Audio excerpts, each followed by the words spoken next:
Добар ден. Вие сте на фреквенцијата на Македонската радио телевизија и ја следите 26-та епизода од Моја сторија. Емисија која што ги акцентира прашањата кои што ги поставуваат младите луѓе во Македонија. Минатата тема беше една токму погодена за утрешниот ден, односно дигитализација на образованието, дигиталните учебници и материјалите за учење. Доколку ја пропуштивте таа епизода, слободно може да ја погледнете на Facebook страната на Europe House, а сега може да ги погледнеме поентите кои што ги издвоивме за вас.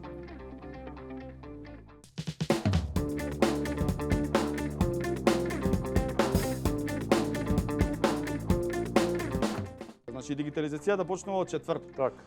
Како што кажав, прво веќе од вчера се почнати со дистрибуција, значи се испечатени, се е направено, така да за четврто се очекува да се допечатат, така да секој учебник и во четврток кој што ќе сака да има печатен учебник, тој ќе му биде овозможен, но сепак како прва опција се дигиталните наставни содржини кои што нели учениците ќе ги употребуваат и дома и на своите уреди. И сметам дека ќе биде многу поинтересно за нив и полесно ќе ја совладуваат содржината. Еве тука се значајни настани од македонската историја, Крушевската република, Асном и 8 септември. И сега тие треба со влечење да ги определат каде припаѓаат овие личности и фотографии. Ке се форсира учење со разбирање, наместо фактографско учење. Учење кое што понатаму ќе биде засновано на истражување, на изведување на експерименти, следно проектно учење, значи преку изработка на проекти, особено во погорните оделени од основното образование. Ги молам родителите, бабите, дедовците, имате избор. Може да бидете негативни и да се плашите или да ве радува иднината, дека децата ќе создадат нешто ново. И би сакала да го одберете ова второто, да се радувате. На сите ученици им посакувам убав 1 септември, да дојдат на училиште. Чувајте се, радувајте се и ви благодарам за оваа можност. Така, одлуката за избор на професија е можеби една од најважните одлуки кои што секој човек требало да направи во животот. Постојат неколку клучни фактори кои што играат многу голема улога во тоа што некој ќе го избере како професија. Значи, прво, знаеме дека еден од најсилните фактори е семејството и како тоа влијае во насоката на која што ќе го научи, односно ќе го насочи своето дете. Родителите обично имаат голема улога во процесот и на домашно образование, но потоа и во однос на изборот на каква насока ќе се насочи детето во својот живот. Можеби тоа е токму заради тоа што секој родител нормално си мисли најдобро за своето дете и мисли дека доколку го насочи во некоја насока која што тој мисли дека е добра за него, тоа ќе има поголем успех. Многу често се среќаваме каде што родителите сакајки да остварат некои своји цели, некои своји недостижни работи кои што не успеале, ги манифестираат врз детето и така детето го упатуваат во таа страна. И сега од друга страна па не секој човек е доволно созреан за да може да избере професијата која што ќе го следи во животот. Многу често луѓето многу млади доаѓаат во момент кај што треба да одлучат за какво средно образование ќе се одлучат за да понатаму го отидат по тој пат. Дали сите деца и колку децата млади можат да го направат тој избор, дали е тоа правилниот избор, колку е доволно или колку е премногу родителите да учествуваат во тој нивни избор за професија, ќе го разговараме и дискутираме денес. Пред да ви ги представам нашите гости, предлагам да видиме едно видео за темата која што ќе ја зборуваме.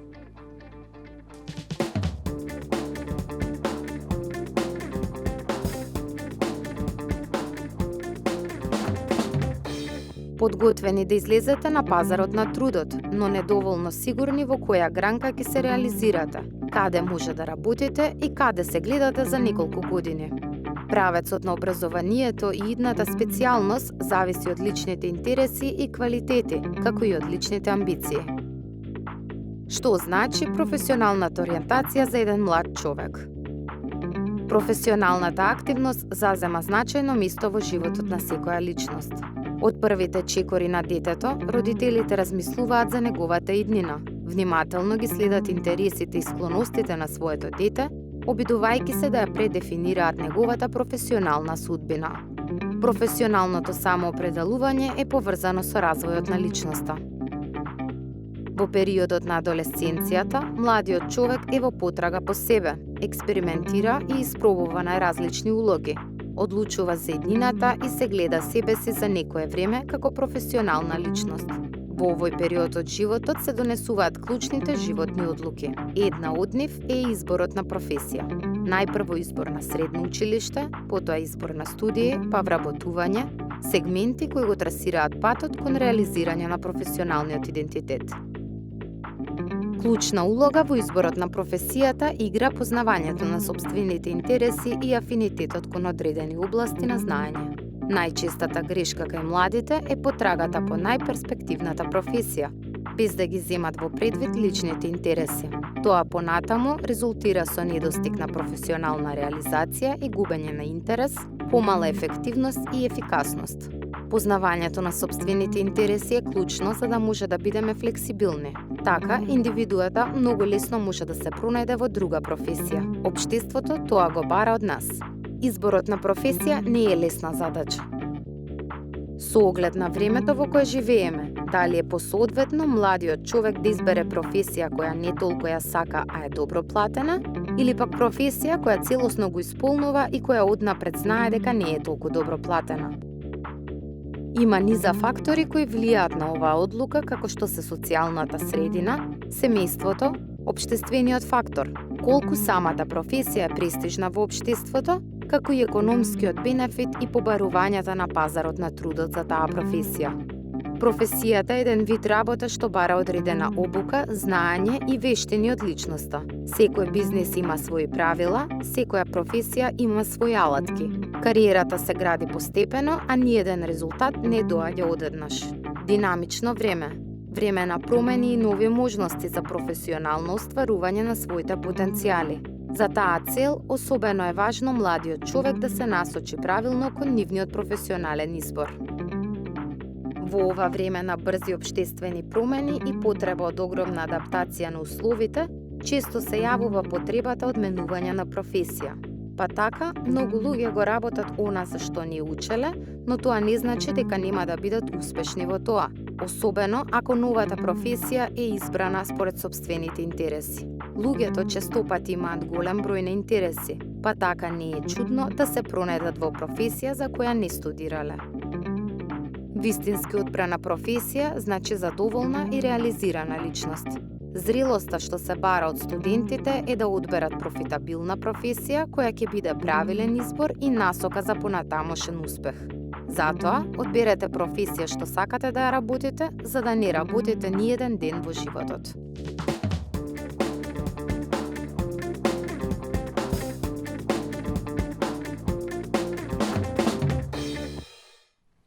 Тема за која што јас сум исто така засегнат, затоа што јас имам таков еден виуген пат до мојата професија, но денеска тука со нас во студиото ги имаме Арта Амети, соработник за стручна поддршка на работата на управниот одбор во АВРСМ, односно Агенција за вработување на Македонија. Добро дојде.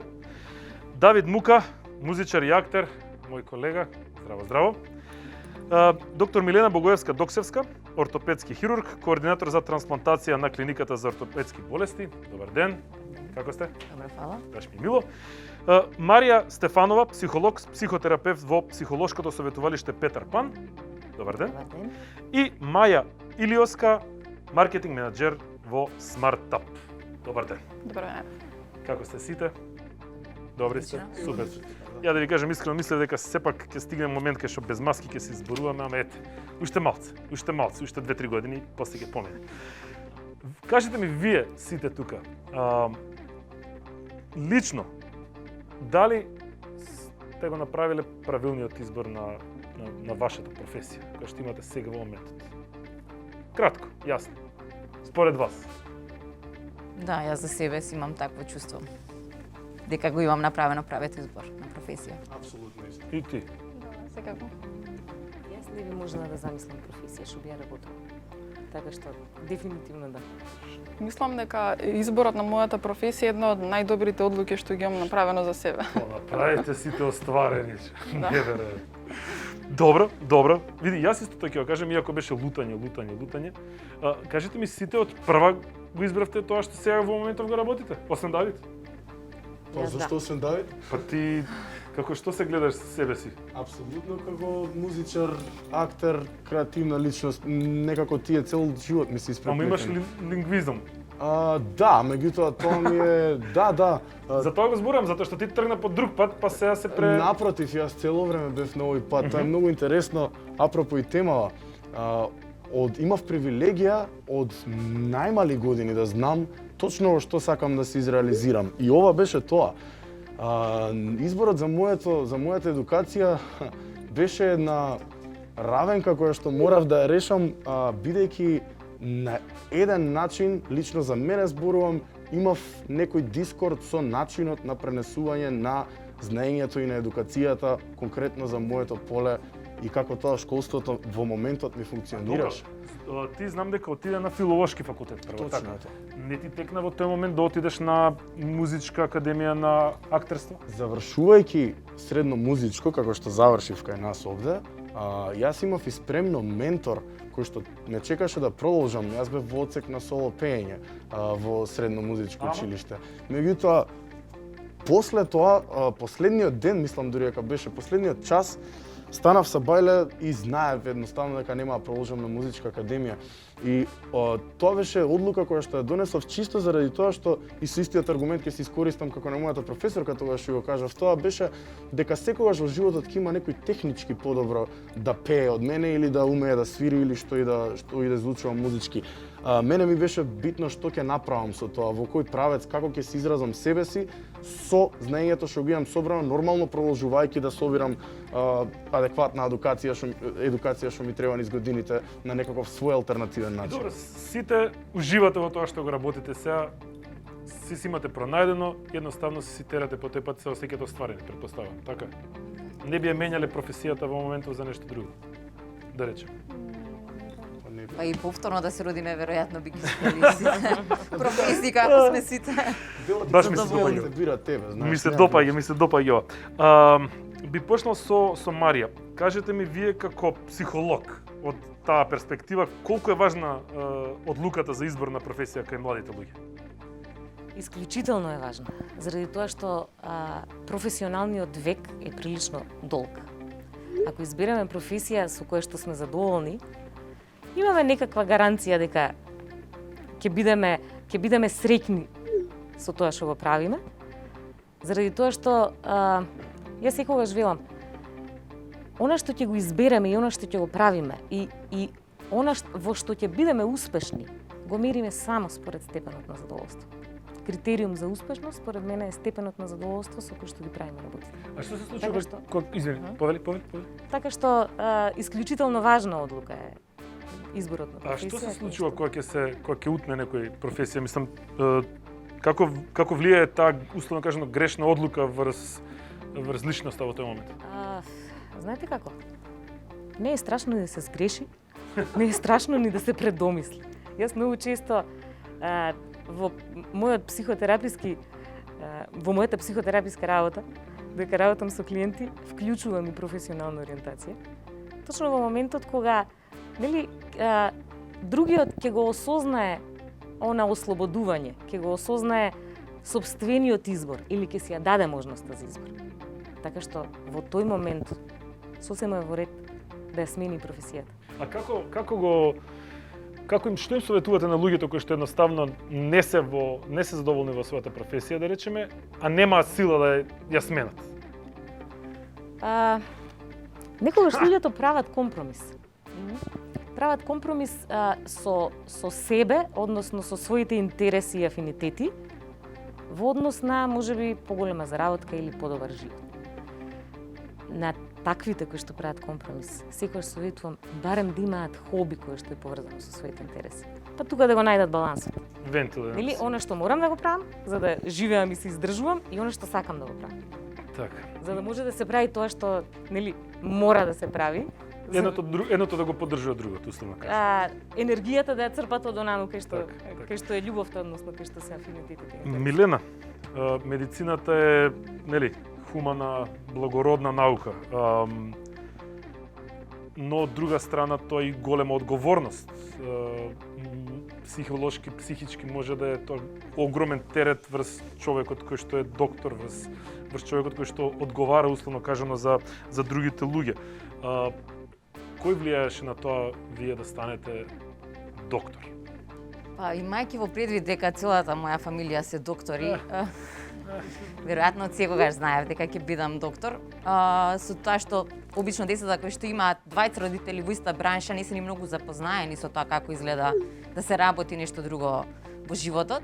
Меѓутоа, па парадоксално, моите родители беа против тоа јас да станам доктор, знаејќи дека можеби со некоја друга професија би била и покреативна и помалку ангажирана и би заработувала повеќе, знаејќи ги како функционираат од внатре нештата.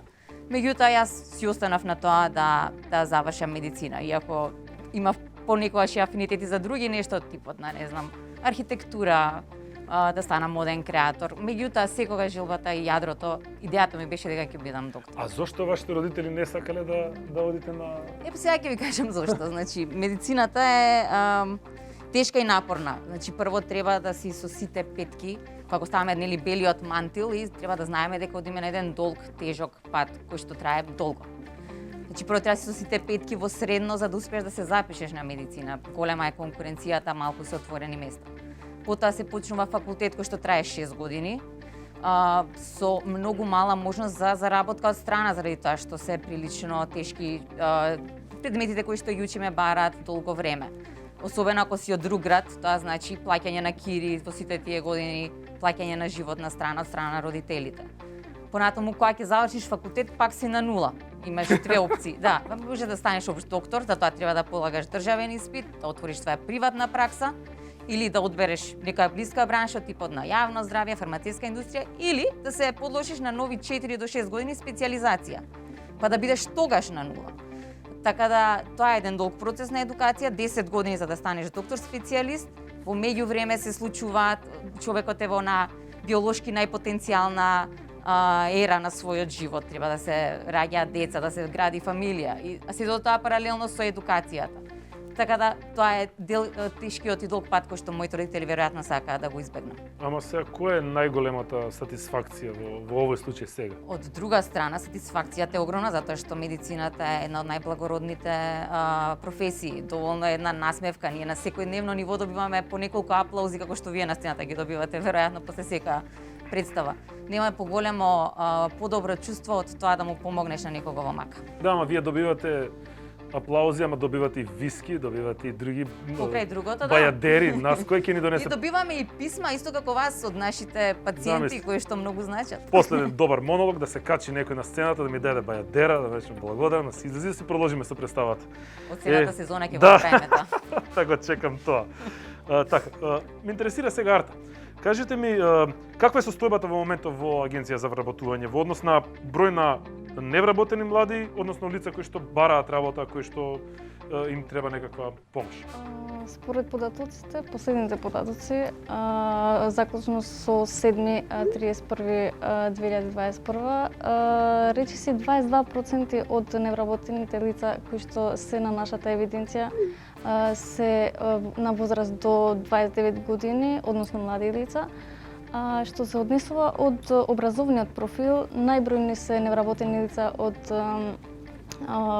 дипломиран економист или правници, психолози, професори по англиски јазик, дипломиран физиотерапевт. А што се однесува од образовни профили кои што се со средно образование, најчесто се со општа гимназија, автомеханичари, исто така и фризерски техничари и други. А добро, зошто се овие професии не се најзастапени? Премногу се запишуваат луѓе на нив или па не се добри во својата работа или кај нас да речеме мал пазарот за тоа, побарувачката? Не е дека мал пазарот, но највеќе се фокусираат на овие. И затоа е поголема е невработеноста на овие профили. Иначе треба да се фокусираме и во другите профили кои што има дефицит, например, во нашиот пазар на труд. Али повеќето, како и секогаш, бират или, да кажеме, најлесното правници или економисти. Така. Кога спомнавте сега, ме интересира, тоа е во однос на тоа што се нуди. А во однос на тоа што бараат работодавачите, како стои сликата тука? Што бараат работодавачите? Работодавачите, освен завршеното образование, освен дипломата, бараат и други вештини. Дигитални IT, напредни вештини, бараат познавање на странски јазики кои што се Најзастапени, најкористени, така. Да, најкористни. Исто така барат и работно искуство, што е малце ретко да се сретне во пазарот на трудот, пошто нема таква можност невработените лица одма да се најдат работа по завршувањето на образовниот циклус. После од профилите што највеќе барат, не само од високо образование, они најбарани во пазарот на трудот се бравар, џидар, водачи на товарни возила и други. Така. Јас барав столар можда 3 месеца. Не ти изненаваѓа столар или плочкар, не ти доаѓа и чоко не му требно. Јасно ми е. А добро, ме интересира сега да отидеме на другата страна. Маја, што е SmartUp? SmartUp е невладина организација која што идентификува предизвици во општеството, во животната средина, јавните услуги, климатските промени и образованието, каде што потоа развива решени социјални иновации. Ние сме тим кој што работиме навистина со паси и со љубов во работата, бидејќи сакаме да создадеме подобар свет за себе, за општеството. Ние велиме дека сме луди за иновации. Јас би рекла дека сме големи сонувачи кои што сакаме да создадеме вредност во општеството. Така. Кажете ми, насочиме еден од проектите кој го имате вие организирано, значи SmartUp. Може ли да ни објасниш малку за каков тип на проект станува збор и која е целта на проектот? Така е. Насочиме е дел од SmartUp. Кога се работи за избор на една професија или на кариера на секој од нас, многу е важно да имаме еквивалентност помеѓу исполнетоста на пазарот на трудот, односно тоа што се бара и тоа што се нуди, но многу е значено да имаме исполнетост на самите себе како личности, како професионалци при вистинскиот избор на професија. Така ние како SmartUp во проектот Насочиме дефиниравме 3 клучни цели.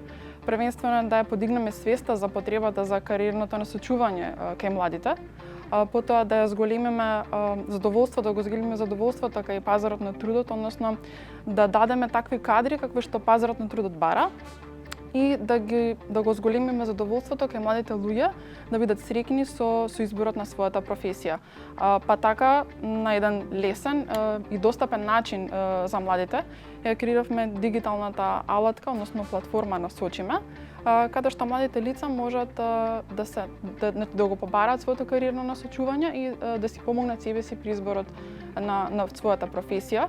Овој проект е со поддршка и финансиска поддршка од страна на градот Скопје. И исто така од особена важност е поддршката од Министерството за образование и наука во делот на промоција на веќе постоечката алатка за кариерно насочување, БИПО алатката. Така што овие се главните цели каде што сакавме да им помогнеме на младите да можат да се насочат во изборот на својата професија, работа и она што ќе го прават секојдневно во животот. Како изгледа тоа? Се логирам и почнува некој тип на прашалник кој што мене после тоа ќе може прилика да ме насочи и да ми каже што би можел да работам јас, така? Така. Вака, БИПО алатката која што веќе претходно, како што споменав, е развиена од страна на Министерството за образование и наука, веќе постои како алатка и ние како организација идентификувавме дека младите навистина не знаат за постоењето на оваа алатка. Таа е достапна во кариерните центри во нивните средни училишта, единствено тие треба да поидат во тој кариерен центар, да се обратат кај своите психолози и педагози, заедно со нив да поминат одреден разговор и тестирање на личност, интереси и вредности. Преку тие 3 тестови и преку разговор со своите педагози и психолози да се isprofilираат, односно ќе добијат палета на одредени професии во кои што тие би се нашле во иднина, па на тој начин би си помогнале во тој избор. Така. Супер ова што го зборувавме. Јас сакам сега да најавам една сторија за Ивана Јанкова која што е многу слично на приказната на Давид, на пример, која што тргнала во една насока, но по пат негде сватила дека може да прави друго, кое што и ќе донесе финансиски надомес, но и ја прави многу среќна. Да ја погледнеме мојата сторија.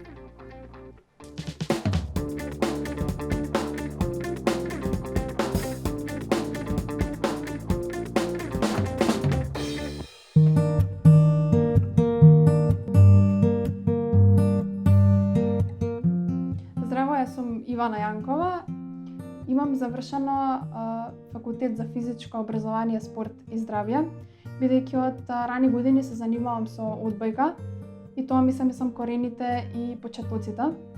Но од мали нозе бев креативна и сакав да се занимавам и со дизајн, ме влечеше, да бидам и моден дизајнер и некако спонтано по случајно завршување на мојата кариера заради спортска повреда, или најчестото, јас се одлучив да, како хоби, почнав да изработувам чанти.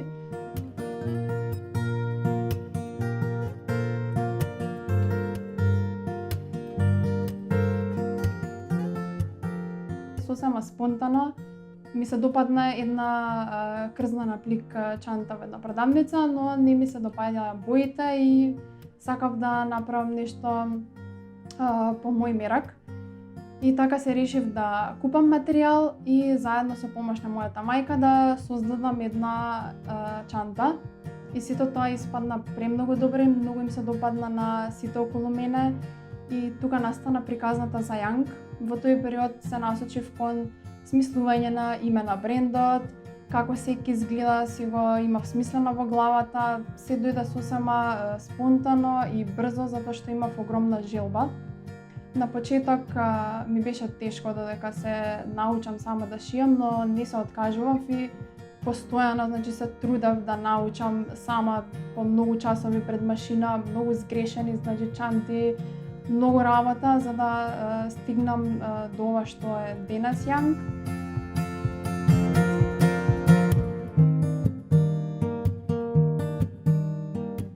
Покрај тоа што сега се занимавам со креирање, дизајнирање и рачна изработка на чанти, спортот е се уште дел од мојот живот и го работам и тоа е зашто завршив факултет, односно сум тренер по одбојка. Но не секогаш мора да значи дека ќе го работиме тоа што ќе го завршиме или дека мора да се работи истата професија. Кога хобито и она што го посакуваме цел живот да го работиме ќе ни стане професија, тогаш, како што велат, нема да работиме ни еден ден понатака во животот. Најважното нешто што би го посочила на младите при избор на своја идна професија е да се слушаат својата интуиција, своите желби, своите предиспозиции и да не се откажуваат од соништата и да се трудат, бидејќи секогаш трудот се исплати на крајот од денот и да собираат нормално искуство што ќе се преточи во еден добар производ на крај.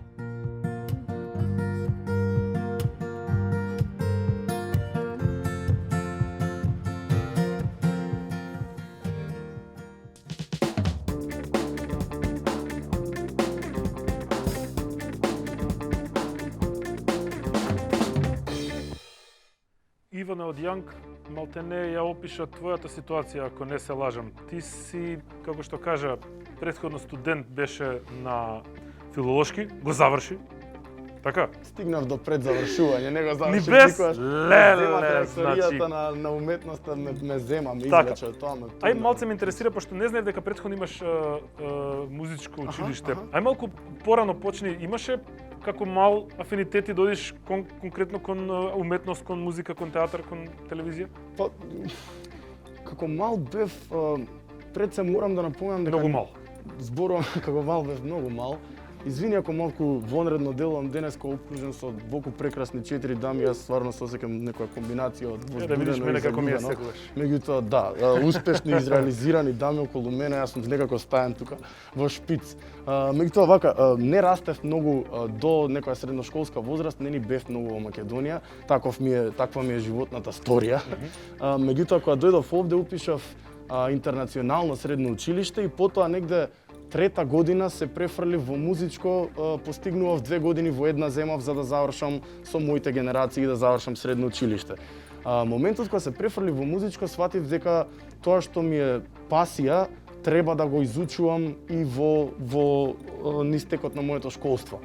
Памтам некоја си чудна домашна голема по биологија, тоа не ми беше најомилениот избор што да учам како дете.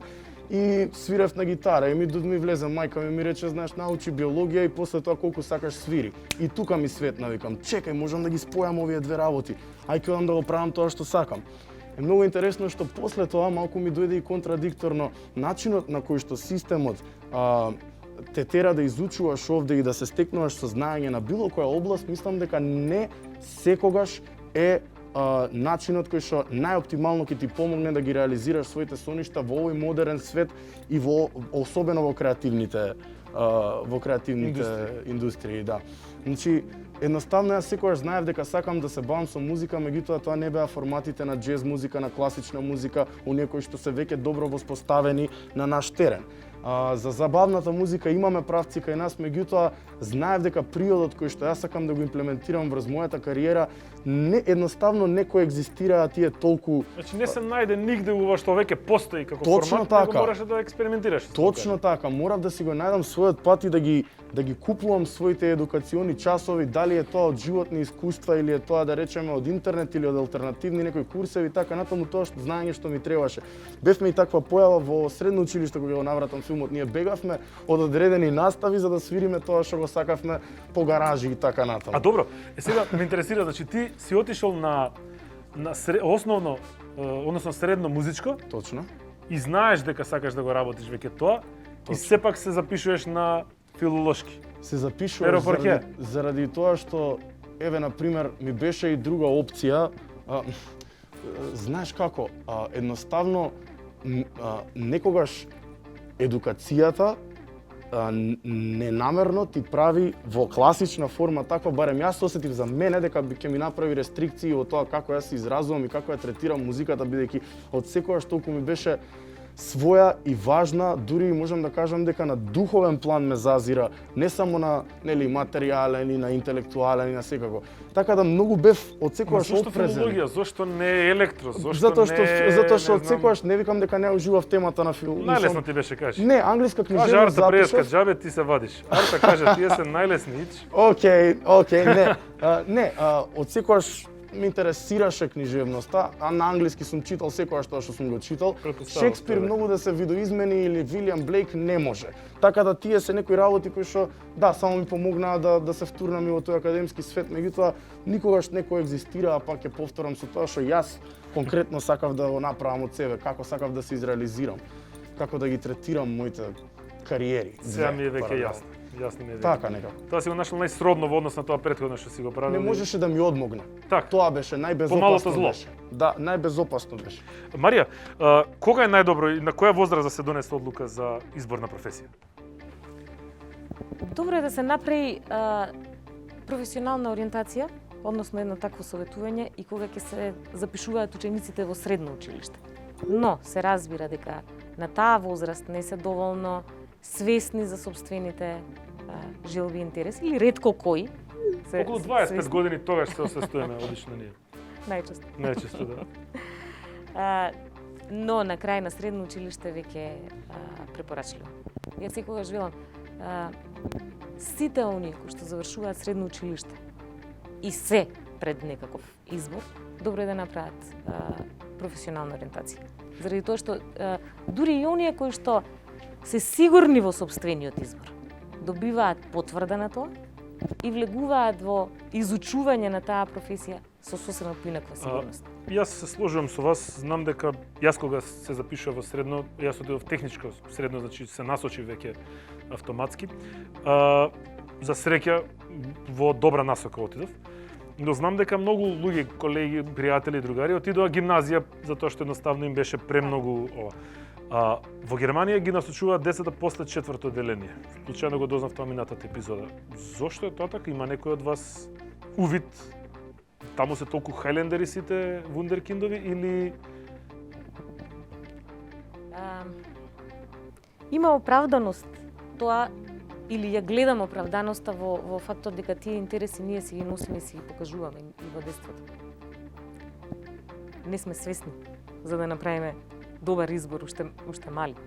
Ама тоа најдобро секој родител го знае, следејќи го сопственото дете, следејќи ги афинитетите, следејќи како реагира на одредени работи, каков е начинот на размислување, исто така. Заради тоа што на изборот на професија влијаат и како голем број фактори. Не се само интересите, иако се главни интересите. Тука влегуваат и цртите на личност, тука влегува и мотивацијата. Многу интересно е ова, ќе се надоврзам на излагањето на Давид. Точно го разбирам изборот. Еден од начините како се прави професионалната ориентација после завршување на тестот, кој што е психолошки инструмент, каде што одредени скали на интереси се гледаат, комбинацијата на интереси дава усмерување кон одредена професија. Тие сите скали кои што ќе се појават како релевантни, односно како истакнати, таа комбинација точно можем да ја препознаем и во интересот за книжевност, за филологија, и во интересот за уметност, за музика. Тоа се тие скали чија што комбинација дава правец. Јас кога работам со моите испитаници, не си дозволувам да давам конкретен предлог за една професија. Заради тоа што ги насочувам во одредена област. Токму тоа сакам да го прашам. Како изгледаат вашите, како се вика тоа, советувања, нели, за професионална ориентација? Советувањето секогаш започнува со интервју, разговор.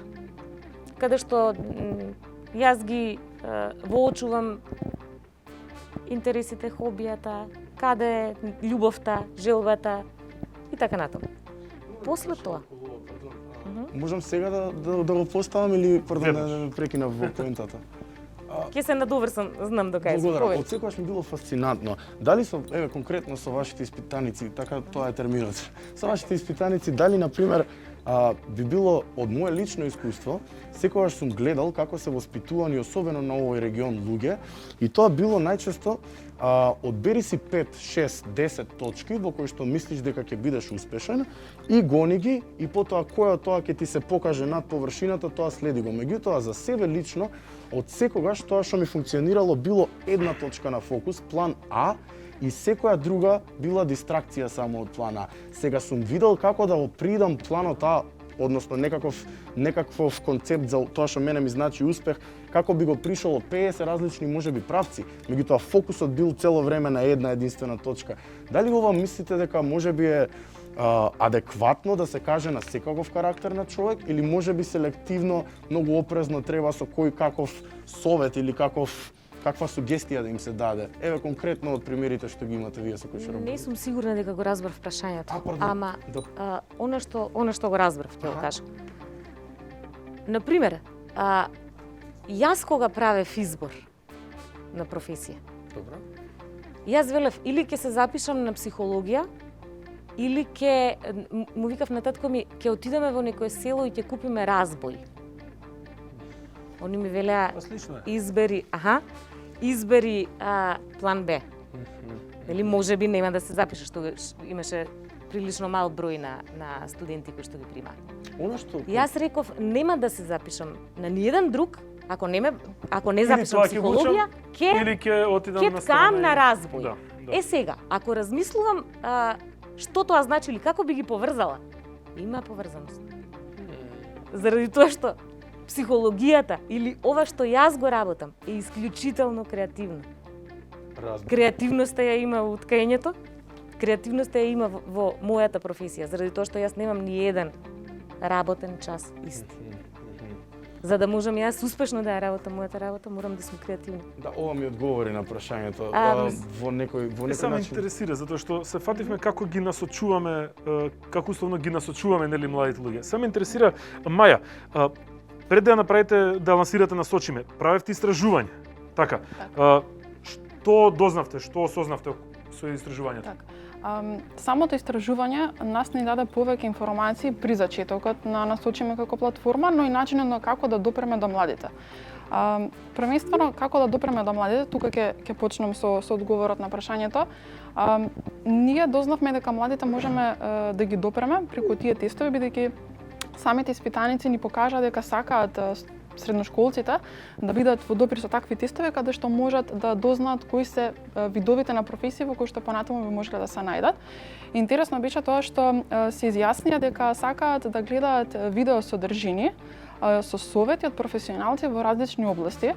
Па така ние снимавме видеа со професии, различни професии, секој професионалец во својата област и земавме поширок диапазон на професии, значи освен стандардните кои што ги среќаваме во своето општество, менаџери, маркетери, адвокати, архитекти, имавме видеа кои што се со професии кои што не толку ги забележуваме во секојдневието, пантомимичари, диџеи, актери и геймери како што имаме некој тука во студиото. Така што тој начин на презентации на видеа беше навистина интересен и го задржа вниманието на среднистите, каде што преку таа рубрика Моја насока, всушност сакавме да го проткаеме прашањето која е мојата насока, односно секој од нив да си одговори која е својата насока. Ќе се навратам на истражувањето кое што го споменавме. Ни даде навистина значајни податоци, првенствено од две целни групи, ајде да ги кажеме така.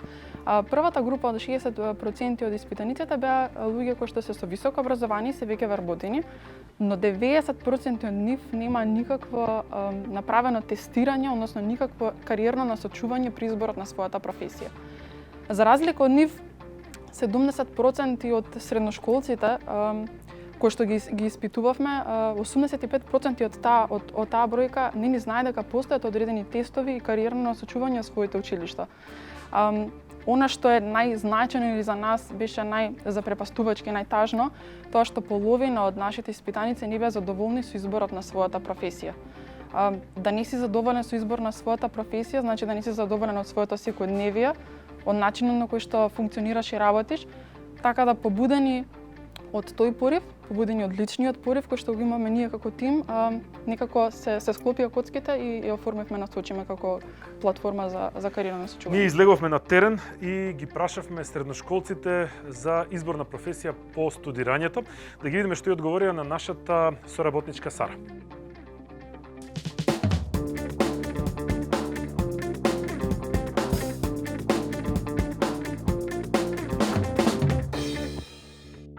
Здраво, јас сум Сара и денес ќе ги прашаме младите за нивниот избор на професија по студирањето.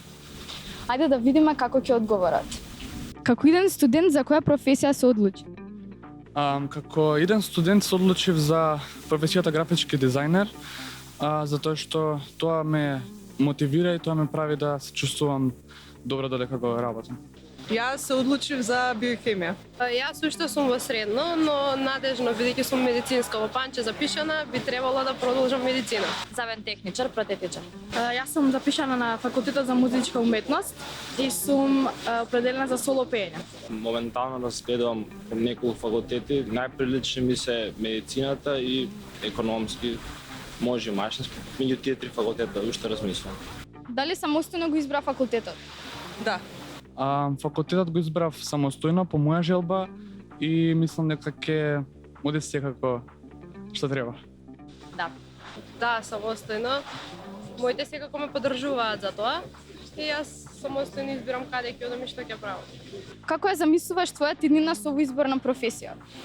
Па, Добро, искрено. Мислам дека има доста перспектива во биохемија конкретно. Не баш сјајна, надвор од Македонија. Било каде што ќе има добри работни услови, работна атмосфера. Успешна со секако мојот талент и со мојата желба за работа. Дали сметате дека истиот ќе ви овозможи финансиска стабилност понатаму? Тука во држава баш и не сум сигурна, ама за надвор се надевам. Ако доволно се потрудам, да.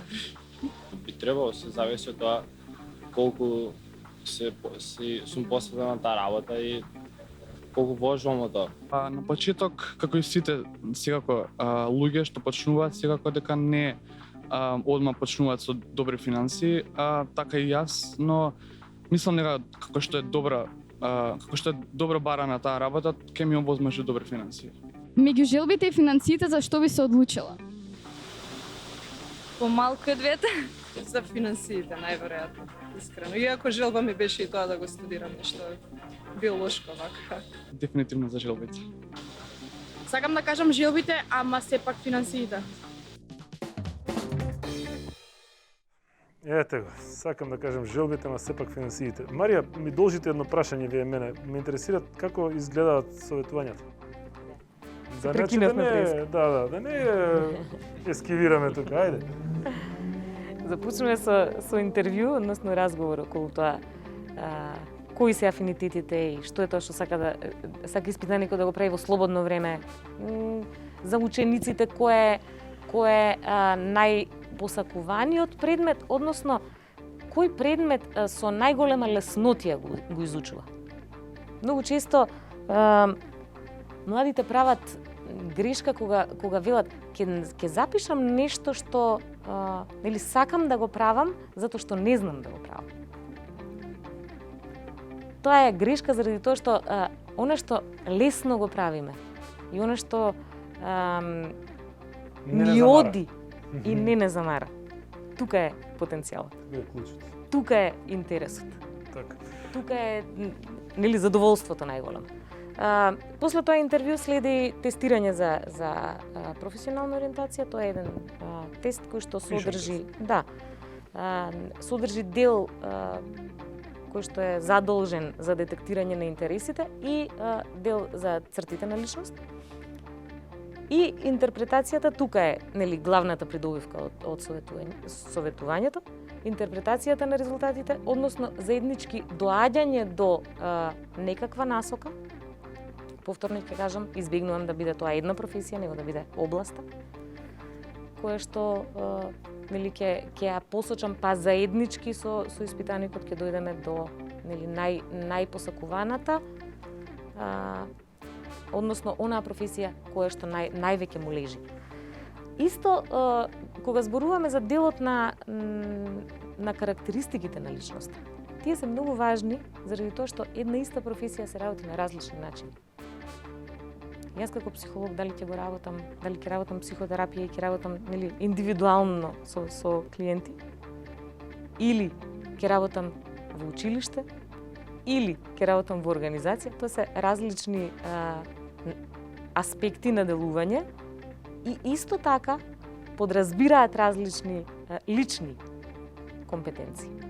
Нели ја спомнавме креативноста пред малку,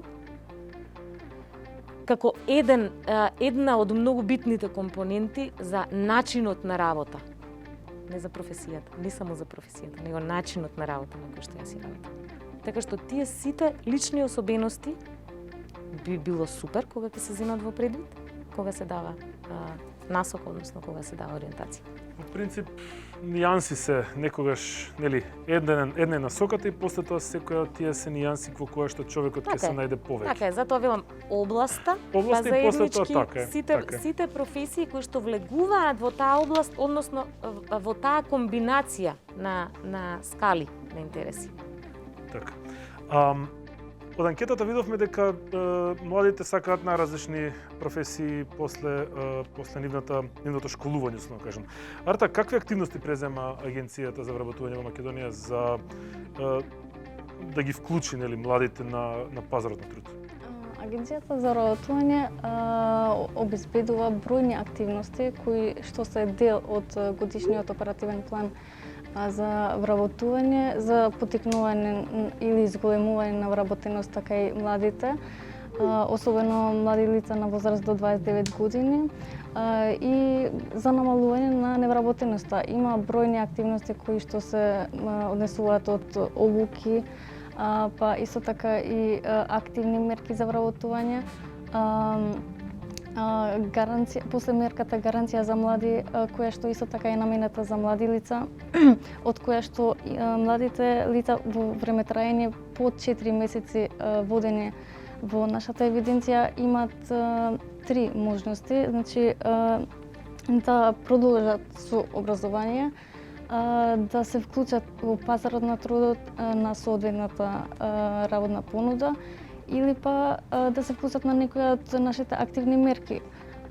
Исто така имаме и мерка практиканство, која исто така е намената за млади лица до 34 години, што им овозможува на младите лица да се стекнуваат со работно искуство пред да се вработат, тоа што го барат уствари работодавачите. Бројни обуки, како што се мотивацијски обуки, помош при барање на работа, пишување на мотивацијско писмо, изработка на CV, посредување при работување, што се однесува на работодавачите, и многу други обуки исто така. Се ви се помогне. А кажете ми, во сите овие мерки, како се води сметка за луѓето од ранливи категории, невработени лица, например, не знам, луѓето со попреченост и така натаму? Сите овие активни мерки и програми за вработување, значи важат за сите невработени лица, а посебно значи имаат приоритет невработените лица што се однесуваат на ранливите групи, самохрани родители, лица со посебни, секако. Лица со попреченост, жртви на семејно насилство, корисници на ГМП, гарантирана минимална помош и други. Значи, сите имаат право да се вклучат на активните мерки, а посебно ќе ги издвојам двете мерки, субвенционирање на плати, која што им овозможува на работодавачите што сакаат да вработат невработени лица кои што спаѓаат во некоја од ранливите групи, им се дава финансиска помош и секако добиваат бенефици посредно со законот за вработување на инвалидни лица. Исто така и другата мерка самовработување, значи невработените лица што спаѓаат во некоја од овие ранливи групи, значи имаат таква поддршка за да добијат неповратни средства, за да започнат со свој бизнис или да го формализират веќе постоечкиот бизнис. Предвидено е со оперативниот план, значи за секоја активност, минимум 30% да бидат учесници млади лица, али значи не последните, туку податоците од реализација на оперативниот годишен план покажуваат дека говорат податоците дека со успешно реализација 66% минатата година имат учествувано млади лица. Млади лица, така. Полека привршуваме. Милена, вие како доктор, успешен, фала Богу, гледам и остварен доктор во тоа што го работи, професија која што можем да ја кажам дека е една од најтешките професии, на страна башка тоа учењето, башка сите тие материјали, во прашање станува искуство кое што не може да се научи, само мора да се преживее, како дел од тимот за трансплантација на клиниката. Имате, предпоставаме, многу, условно кажано, горчливи моменти во вашата професија. Што би им советувале на младите луѓе кои што планираат да го започнат вашето патешествие? за да стане еден човек доктор, треба да биде спремен на многу нешта. Треба да има и известни карактерни особини кои што би му направиле простор воопшто да биде тоа, да е алтруист, да е филантроп, да ги сака луѓето, да биде флексибилен во исто време, затоа што патот на докторот не е секогаш прав, како што сме го замислили, има многу препреки кои што треба да се прескокнат, да се заобиколат или било како. И треба да истраен, да биде детерминиран дека тоа ќе го издржи до крај. Да, има многу тажни моменти, има моменти кои ги губиме пациентите, има и моменти кога треба да се соопшти лоша вест и сето тоа треба да се изметаболира. Има пациенти со малигни заболувања на кои што им го кажуваме тоа, дека се болни, кажуваме каков ќе биде текот на лекувањето. Многу често сме соочени со тоа дека исходот веројатно и нема да биде добар, меѓутоа многу е битно и тоа би сакала на идните колеги, на тие што сакаат да се занимаваат со медицина, да им кажам дека многу е битен зборот и многу е битно слушањето на пациентите. Затоа што ние прво ги лекуваме со збор, со разговор, а тек после тоа со нашите постапки, дали ќе тоа хируршки зафат или некакви медикаменти. Така да треба човек да биде спремен и детерминиран дека ќе го изоди патот за да стигне до целта да биде доктор. А од друга страна ме интересира што би им советувале на родителите чии што деца почнуваат во насока на медицина? За родителите првиот совет би бил да има доволно финанси во секој случај, бидејќи може да трае долго студирањето на медицина, може да треба приватна специјализација и слично. Меѓутоа јас верувам дека сите родители на деца кои што одлучиле да се занимаваат со медицина се горди и од лични причини и од секако и од причина за тоа дека нивното дете ќе им помага на другите. Така што има двете страни на паричката се тие. Така. Ме интересира, Марија, дали вклучувате родители во советувањето? Не секогаш. Викни го татко, да доеш со родител. Чисто се јавуваат родителите да ги упатат своите деца, па тогаш претходи или после тестирањето следи разговор со нив. Така. Често се случува и да дадат некоја сугестија. Иако идејата на професионалната ориентација сосема различна од тоа да сугерирам јас некоја професија или го насочувам во посакуваните амбиции на родителите, но се случува и тоа. Така. Маја, кои се вашите сознанија за тоа како функционираат комшиите околните земји во однос на кариерно советување? Видете, кога се започнува еден ваков проект кој што има голема значеност, неминовно е дека треба да се осознаат останатите земји каков процес на кариерно советување и насочување практикуваат во своето образование кај учениците, средношколците, па и студентите.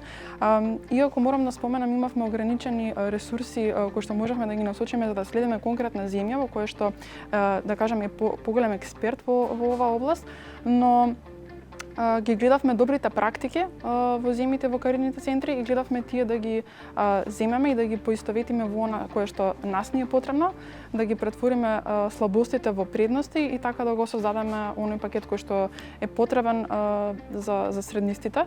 Во оваа фаза сме каде што првиот дел од проектот е завршен, веќе се насочуваме кон нови идеи и насоки за негово продолжување.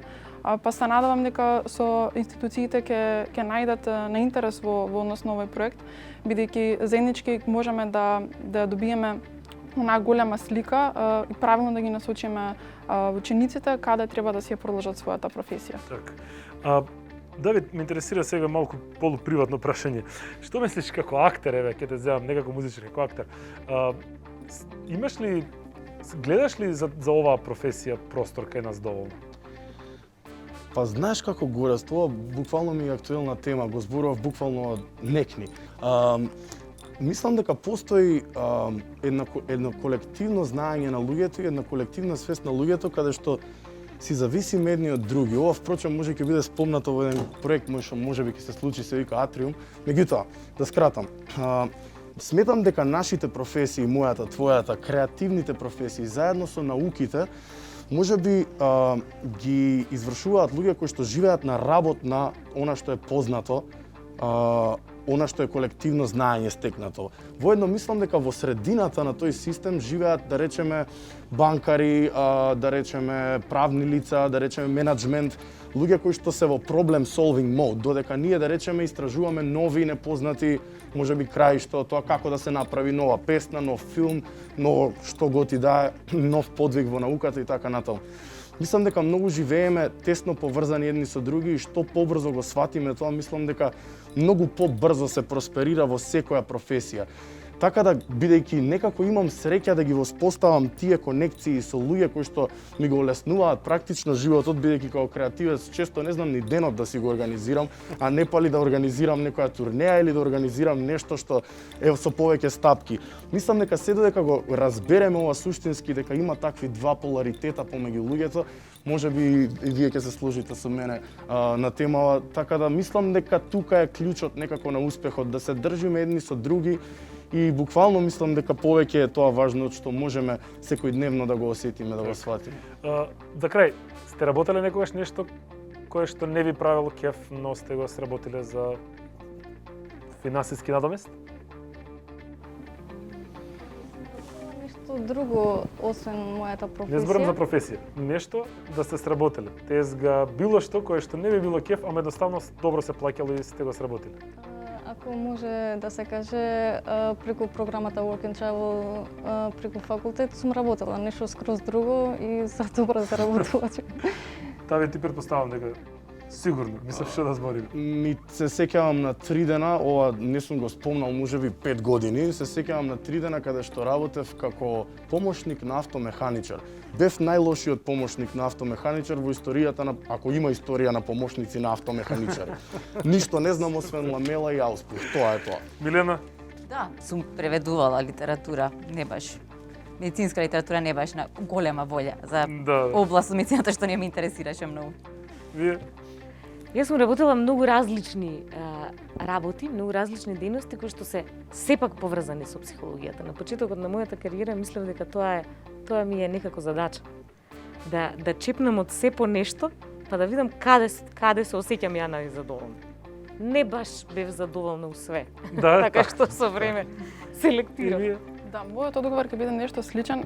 Работев повеќе работи кои што се слични можеби на маркетингот како моја професија во делот на новинарството и водителство, така што секако се дел од работите кои што сум сакала и сум ги работела, но ајде да кажам се поразлични од она што го работам денес. Јас го прашав тоа заради тоа што во мојот случај јас и ден-денес работам работи кои што апсолутно не сакам да ги сработам и уште ќе доаѓаат такви работи само заради тоа што едноставно се добро платени.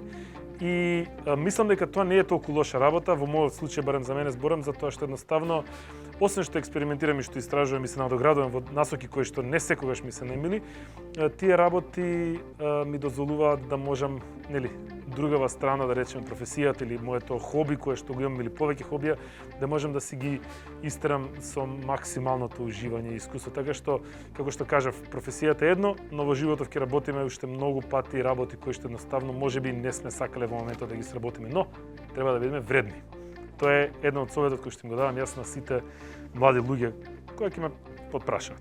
И се дури има задоволство од тие работи и се дури ги правиме на наш начин, колку и да се различни од нашата професија. Ќе си најдеме. Така е. Пред да ве поздравам јас, би сакал да ве потсетам за тоа дека во моментов има конкурс за млади амбасадори. Одете на webalkans.eu сајтот и гласете за нашите луѓе. Може да изгласате за петорица, отидете таму, видете им ги портфолијата, видете им го видеото што го снимале, гласајте и ќе имаме нови млади амбасадори од следната година. На вас ви благодарам за учеството, а вас, драги гледачи, ви посакувам пријатна вечер и довидување до следниот вторник.